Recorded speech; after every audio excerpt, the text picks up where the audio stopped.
ኖርማል ግንኙነት የሚባለው መቼ ነው? ሶ አንደኛው ከጊዜ ጋር በተገናኘ ነው እነዚህ ጥያቄዎች የሚጠየቁት። የሴቷ ብልት ውስጥ ከገባ በኋላ ከ5 ደቂቃ እስከ 25 ደቂቃ ድረስ ሲቆይ፣ እንዲሁም ደግሞ ልክ ለሁለተኛ ዙር ለመዘጋጀት ደግሞ እሱ እንደየሰው ይለያያል። ከ5 ደቂቃ ጀምሮ እስከ 30 ደቂቃ ድረስ፣ ያንዳንድ ሰው ደግሞ ሰዓታትንም ድረስ ሊወስድ ይችላል እና ይሄ ደግሞ እድሜ እየጨመረ በመጣ ቁጥር እየረዘመ የሚመጣ ነገር ነው ማለት ነው። ሶ እነዚህን ነገሮች ማወቅ ይኖርባቸዋል። ከዛ በተጨማሪ ግን ወንዱም ሴቷም ተደስተው ነው ማለቅ ያለበት። ፎር ፕሌይ ደግሞ ምንለው ከ20 እስከ 30 ደቂቃ ድረስ ቢሆን ጥሩ ነው። ሶ እነዚህ ነገሮች እንዲሁም ልክ ፍላጎት ኖሮ ለፍላጎት ደግሞ ብልት ሪስፖንድ ማድረግ መቻል አለበት። ሴቷም ደግሞ በምትነካካ በምትሳም ጊዜ ሰውነቷ ዝግጁነቱን ማሳየት አለበት። እርጥበት መኖር አለበት። የልብ ምቷ የተወሰነ ይጨምራል። ብልት አካባቢ መወጠር አይነት ነገሮች ይኖራሉ ማለት ነው። ሶ እነዚህ ኖርማል በምንለው ውስጥ የሚካተቱ ነገሮች ናቸው። ሶ ከዚህ ውጭ የሆኑ ችግሮች ካሉ በማንኛውም ስፈተ ወሲብ ዙሪያ ባዮ ላይ ባለው ስልክ የደውላችሁ ቀጠሮ በማስያዝ መታችሁ መታከም ትችላላችሁ። ዶክተር ቤቴል ነኝ። ባይ። እሺ ወንዶች ግንኙነት ከጨረሳችሁ በኋላ ለባለቤታችሁ ማድረግ ያሉባችሁ ነገሮች አሉ። በደንብ አዳምጡኝ። በተለይ ሴቶች ደግሞ ይሄንን ወይ ለጓደኛችሁ ካልሆነ ደግሞ ለባለቤታችሁ መላካችሁ እንዳትረሱ። ብዙ ጊዜ ወንዶች ከጨረሱ በኋላ ጀርባቸውን ሰጥተው መተኛትን ይፈልጋሉ። ያ ነገር የሴቷን የውስጧን ስሜት እየጎዳው ሊመጣ ይችላል። ስለዚህ በተቻላችሁ አቅም በዛ ሰዓት ላይ ማድረግ ያሉባችሁ ነገሮች አሉ። አንደኛ ጀርባችሁን ሰጥታችሁ ስልክ መነካካት ወይም ደግሞ ሌሎች ነገሮች መስራት የለባችሁ። ሁለተኛ በተቻላችሁ አቅም አፌክሽን ማሳየት መቻል አለባችሁ። ሴት ግንኙነት ካደረገች በኋላ ሞስት ቨልነራብል የምትሆንበት ሞመንት ስለሆነ በዛ ሰዓት ላይ የፍቅር ቃላት መለወጥ፣ መተቃቀፍና መሰል የሆኑ ነገሮችን እሷን ኮምፈርት የሚሰጧት ነገሮች ማድረግ ይኖርባቸዋል። በሶስተኛ ደረጃ ደግሞ እናንተም ላይ እሷም ላይ ጫና የሚፈጥረው ነገር ጨርሰሻል ወይ አልጨረስሽ የሚለው ጭቅጭቅ ወይም ደግሞ ክርክር የሚኖርበት ሰዓት ላይ እሷ በፍላጎቷ ሳይሆን በግዴታ እንድትዋሽ እየገፋፋችኋት ትመጣላችሁ። በዚህም ግንኙነት ሴቷ እንዳልጨረሰች እርግጠኛ ከሆናችሁ መጨቃጨቅ ወይም ደግሞ እሷ ላይ ጫና ከመፍጠር ይልቅ ሌሎች ስቲሙሌሽኖች መጠቀም ይኖርባቸዋል። ከዚህ በፊት ነግሬያችኋለሁ። ክሊቶሪያል ስቲሙሌሽን የምንለው በጣም ኢፌክቲቭ ስለሆነ እሱኛውን ቀስ ብላችሁ መጠቀም ይኖርባቸዋል። ስለዚህ ይህን ነገር የምታደርጉ ከሆነ እናንተ በግንኙነቱ ያገኛችሁትን ደስታ እሷም እንድታገኘው ይረዳታል ማለት ነው። ስለዚህ ይህን ነገር ማወቅ ስላለባችሁ ነው። በማንኛውም ስንፈተ ወሲብ መታከም ፈልጉ ከሆነ ባይሌ ስልክ ያለ ደውላችሁ ቀጠሮ ማስያዝ ትችላላችሁ። መልካም ምሽት። እኔ ወልጄ እስክጨርስ ጠብቂኝ። ይሄንን የማስጠበብ ቀዶ ጥገና እፈልጋለሁ፣ ግን አንድ ልጅ መጨመር እፈልጋለሁ አለችኝ አንድ ሴት። ማወቅ ያለባችሁ ነገር ስለማስጠበብ ቀዶ ጥገና እኔ ማውራት ጀመርኩኝ እንጂ ወደፊት በጣም ኖርማላይዝ የሚደረግ ነገር ነው። ሁሉም ሴት ወልዳ ከጨረሰች በኋላ የዛኔ በቃ ይሄ እንትኑ ግሪፑ ቀነሰ፣ ፍሪክሽን ምናምን መሳቀቅ የሚባለው ነገር ይቀርና ኖርማላይዝ ይደረጋል። ውጭ ላይ ኖርማላይዝ የተደረገ ነገር ነው። ቫጃይናል ሪጁቪኔሽን የሚባለው ቀዶ ጥገና ኢት ኢዝ ኖርማላይዝ። እኛም ጋር ኖርማል እየሆነ የሚመጣ ነገር ነው። ስለዚህ አታስቡ። ወልዳችሁ ከጨረሳችሁ በኋላ እንደ ድሮ ፍሪክሽን የለውም ያዛረግም ምናምን ኮንፊደንሴን አሳጣኝ የምትሉ አጠቃላይ በቀላል ቀዶ ጥገና መስተካከል ይችላል። አትፍሩ፣ ውለዱ። እሺ፣ በምጥ በደንብ አርጋችሁ 3 4 5 ከዛም በላይ ዊጋችሁ። በትዳራችሁ ውስጥ እያንዳንዱ ንግግሮቻችሁ ወደ ጭቅጭቅ እየተቀየሩ ከሆነ ይሄ ቪዲዮ ይጠቅማቸዋል። ምናልባት የመግባባት ችግር ሳይሆን እየገጠማችሁ ያለው የመደማመጥ ችግር ነው። ይህ የሚሆንበት ምክንያት ደግሞ አብዛኛው ሰው የሚሰማው ወይ መልስ ለመመለስ ወይ ራሱን ለመከላከል ወይም ደግሞ ልክ ነኝ የሚለውን ሀሳብ ለማሳወቅ ነው። ለመረዳት ብሎ የሚያዳምጥ ሰው ከስንት አንዴ ነው ያለው። ትክክለኛ ኮሚኒኬሽን ደግሞ የሚጀምረው የሚናገረውን ሰው ቁጭ ብሎ ከማዳመጥ ነው። አስባችሁታል? ልክ መነጋገር ስትጀምሩ ሚስት ከሆንሽ ባልሽ የሚናገርበትን ሞቲቭ በልቡ ምን አስቡ ያን ነገር እንደተናገረ ቆም ብለሽ ብታደምጪውና ብትሰሚው ፉክክር ውስጥ እኮ አትገቢም። አንተም ባል ከሆንክ ደግሞ ሚስት በምትናገርበት ሰዓት የምትናገረው ነገር ከምን አንጻር እንደሆነ ብትጠይቃት፣ ቆም ብለህ ብታስብና ብታደምጣት፣ ጭቅጭቁን እኮ ገና ሳይጀምር ማስቆም ትችላለህ። ለዛ ነው የመግባባት ሳይሆን የመደማመጥ ችግር ነው ያልኳችሁ። ሞክሩት እስቲ ሻለው። የርቀት ፍቅር ለመጀመር የሚያስፈልጉ 10 ነገሮችን ልንገራችሁ። በተለይ 5ኛ እና 8ኛ ላይ ያለውን ማድረግ የማትችሉ ከሆነ ባጀምሩ ነው የሚሻል። አሁን ላይ የርቀት ፍቅር ላይ ያላችሁ ሰዎች ከነዚህ ከ10 የትኛው በጣም አስፈላጊ እንደሆነ ኮሜንት ላይ ጻፉ። የመጀመሪያው መተማመን ነው። ያለ እምነት የርቀት ፍቅር በጭራሽ ሊቀጥል አይችልም። ርቀት ፍቅር ረጅም ሰዓት አለመገናኘት እንዲሁም ደግሞ አለመታየት ያለበት ፍቅር ስለሆነ ስልኳ ቢዚ ሆኖ ካላነሳች ወይም ደግሞ ምናልባት ልትመልስልህ ካልቻለች በጣም ቢዚ ሆና ሊሆን ይችላል፣ ስራ ላይ ሆና ሊሆን ይችላል ብሎ ማሰብ እንጂ መጠራጠርና ፍቅሩን ለማቋረጥ መቸኮል አያስፈልግም። ተኛ ብዙውን ጊዜ በድምጽና በቴክስት ሜሴጆች ብቻ ከማውራት ይልቅ የቪዲዮ ኮሎችን ማመቻቸት በጣም አሪፍ ነው። ምክንያቱም አጫጭር ጽሁፎች ወይም ደግሞ የድምጽ መልእክቶች ስሜትን ሊደብቁ ስለሚችሉ ፊት ለፊት እየተያዩና ስሜትን እየተጋሩ በቪዲዮ ኮል ማውራት ይመረጣል። 3ኛ ምናልባት የሰዓት ልዩነት ያለበት ሀገር ከሆነ የምትኖሩት እንቅልፍን ወይንም ደግሞ ሌላን ነገር መስዋዕት ማድረግ ይጠይቃል። 4ኛ ቅናትን መቆጣጠር። አጋርሽ ወይም አጋርህ ከአንቺ ተለይቶ በሚያሳልፍበት ጊዜ ረጅሙን ሰዓት ከሌሎች ሰዎች ጋር ማሳለፍ፣ ከነሱ ጋር ፎቶ የመነሳት ወይም ደግሞ ሌላ ነገር የማድረግ እድል ሊኖረው ስለሚችል ያንን በምታይበት ጊዜ መቅናት አያስፈልግም። 5ኛ ቀጣይ የምትገናኙበትን ቀን ቁርጥ ያለ ውሳኔ መወሰንና ያንን ቀን በጋራና በፍቅር መጠበቅ። 6ኛ ፍጹምና ግልጽ የሆነ ንግግር። አለመግባባቶች፣ የሚያስጠረጥሩ ነገሮች ወይንም የሚያስቀኑ ነገሮች ቢኖሩ ያስደበሩንና ያስቀኑን ነገሮች በግልጽ መነጋገር። 7ኛ ረጅሙን ሰዓት በብቸኝነት ስለምናሳልፍ ከሌሎች የምንዝናናባቸውን መንገዶችን ማመቻቸት ያስፈልጋል። ካልሆነ ናፍቆቱ ወደ ጭንቀትና ወደ ህመም ሊቀየርበት ስለሚችል። 8ኛ የርቀት ፍቅር ጠንካራ የሆነ የገንዘብ አቅም ይፈልጋል። ረጅሙን ሰዓት የምናወራበት የኢንተርኔት አማራጮች ያስፈልጉናል። ረጅም ርቀቶች ሄደን መጎብኘት ስለሚያስፈልገን ከፍተኛ የሆነ የትራንስፖርት ገንዘብ እንዲሁም ደግሞ የተለያዩ ስጦታዎችን ወይም ደግሞ ሰርፕራይዝ የምናደርግባቸውን ነገሮች ለመላክ የገንዘብ አቅም ይፈልጋል። 9ኛ የርቀት ፍቅር የመጨረሻ ግብ ወይም ደግሞ ኢንድ ጎል ያስፈልገዋል። መች አብራችሁ መኖር እንደምትጀምሩ ወይም ደግሞ መች አንድ ላይ መኖር እንደምትጀምሩ የግድ ወስናችሁ ያንን ቀን በጋራ መጠበቅ ይኖርባችኋል። 10ኛና የግድ ነው ብላችሁ የምታስቡትን ኮሜንት ላይ ጻፉልኝ። ከትራፊክ ፍቅር ይዞኛል ይለናል የዛሬ ባለ ታሪካችን። የታክሲ ሹፌር ነኝ። በዚህ ስራ ላይ 5 ዓመት ሆኖኛል። እናም በዚህ ዓመት በምሰራበት አንድ መስመር በተደጋጋሚ የማያት አንዲት ትራፊክ አለች። ወጣትና ቆንጆ ናት። 1-2 ቀንታኛለች። ታዲያ በቆይታዎች እሷን ሳያት ደስ ይለኝ ጀመር።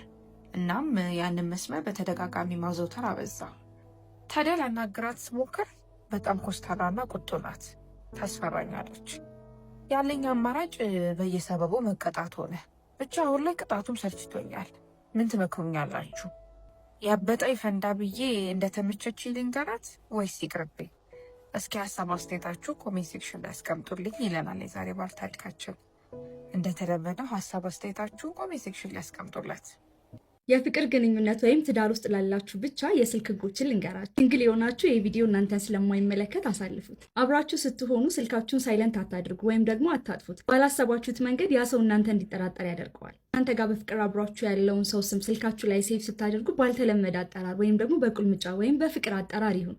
ምክንያቱም በዚህ ብቻ ለዛ ሰው ያላችሁን ቦታ ማሳየት ትችላላችሁ። በጣም አስፈላጊና ግዴታ ካልሆነባችሁ በቀር አብራችሁ ሆናችሁ ስልክ አትነካኩ። መሀላችሁ ያለውን ግንኙነትና ፍቅር ያጠፋዋል። በምንም አይነት ሁኔታ ውስጥ ብትሆኑ ልክ ስትደውሉ እንዲሁም ደግሞ መጨረሻ ላይ ስልኩን ስትዘጉ በሰላምና በፍቅር ይሁን። ለማንሳት ወይም ደግሞ ቴክስት ለመመለስ የማትችሉበት ሁኔታ ውስጥ ከሆናችሁ ቀድማችሁ ለአጋራችሁ አሳውቁ። ምክንያቱም እንደዛ ካልሆነ ያንን ሰው ያልተፈለገ ጥርጣሬ ውስጥና መጨናነቅ ውስጥ ስለምታስገቡት። ምክንያታችሁንና ያላችሁበትን ሁኔታ ሳታሳውቁ ለረጅም ጊዜ ሳትደዋወሉ ወይም ደግሞ መልእክት ሳትጽፉ አትጥፉ። እዛ ሰው ውስጥ የነበራችሁን ቦታና ፍቅር ያጠፋዋል። የትዳር አጋራችሁ ወይም ደግሞ በፍቅር አብሯችሁ ያለውን ሰው የአደጋ ጊዜ ተጠሪ ወይም ደግሞ ኢመርጀንሲ ኮንታክት አድርጉት። ለዛ ሰው ምን ያክል ቅድሚያ እንደምትሰጡ ያሳየዋል። በጣም ደጋግማችሁ አትደውሉ። ካልተነሳላችሁ ወይም ደግሞ ቴክስት ጽፋችሁ የማይመለስላችሁ ከሆነ የተወሰነ ጊዜ መታገስን ልመዱ። የሚያጨቃጭቅና የግድ ሪሌሽንሽፓችሁ ውስጥ መወራት ያለበት ነገር ከሆነ በስልክ ከማውራት ይልቅ በአካል አውሩት። ድምጻችሁ፣ የሰውነት እንቅስቃሴያችሁ እንዲሁም ደግሞ ነገሩን የምትገልጹበት መንገድ በጣም ወሳኝና አስፈላጊ ስለሆነ የሁለታችሁና የግል የሆነውን ነገር ሶሻል ሚዲያ ላይ ፖስት ማድረግ ወይም ደግሞ ለሰዎች ለማሳወቅ አትጣደፉ። ሁሉንም ነገር በሚስጥርና በግል ለማድረግ ሞክሩ። የበለጠ በየትኛው ተስማማላችሁ? ኮሜንት ላይ አስቀምጡ። ወንድሙ ድንገት ነው እንግድነት የመጣዋለች። እኔን ከዘጋኝ ባለቤቴ 8 ወሩ ነው። አልጋ ላይ የተናላለች፣ አያናግረኝም። ያው ለልጆች ነው አብረን የምንኖረው አለች። እንግዲህ በእንዲህ እንዳለው ወንድሙ እንግድነት ሲመጣ ለማስመሰል ያህል እንደሚያዋራኝ አክት ያደርጋል። ከዛ ተነሱ ፊልም እንይ፣ ሙቪ ልጋብዛችሁ ብሎ ይዞን ወጣለች። ከዛ ፒክ ያደረገው ሙቪ አጋጣሚ ፍቅር ነው አለች። በቃ ሳላስበው በ4 ማዕዘን እንባዬ ይፈሳል አለች። ከዛ ያ ሙቪ አልቆ ያው ወንዱ እንዴት ሚስቱን ትሬት እንደሚያደርግ በቃ እንዴት እንደሚንከባከባት አይቼ ሳላስበው በቃ ከሆዴ ፈንቅሎ የሚወጣ እንባ አለች። ምክንያቱም እኔ ከባሌ ፍቅር ካጣው እንክብካቤ ካጣው ብዙ ጊዜ ሆኖኛል አለች። ያው ለልጆች ያክል ነው የምንኖረው። ውጭ ያው ቺት እያደረገ ዲስከኔክት ካደረገን ቆይተናል። ከዛ ከወጣን በኋላ መኪናውን እየነዳ እራት ልንጋበዝ በቃ አክት ያደርጋል። ቅድም ግን እዛ ሙቪ እያየን የምታለቅሹ ምንድን ነው ሲለኝ ታሪኩ ገርሞኝ እኮ ነው፣ ታሪኩ በጣም ይገርማል ብዬ ስለው ኢትስ ጀስት ፊልም ኢትስ ሙቪ እኮ እንታካብጃለሽ ምናምን ብሎ በቃ ስሜቴ ላይ እንደገና ሌላ ውሃ ቸለሰበታለች።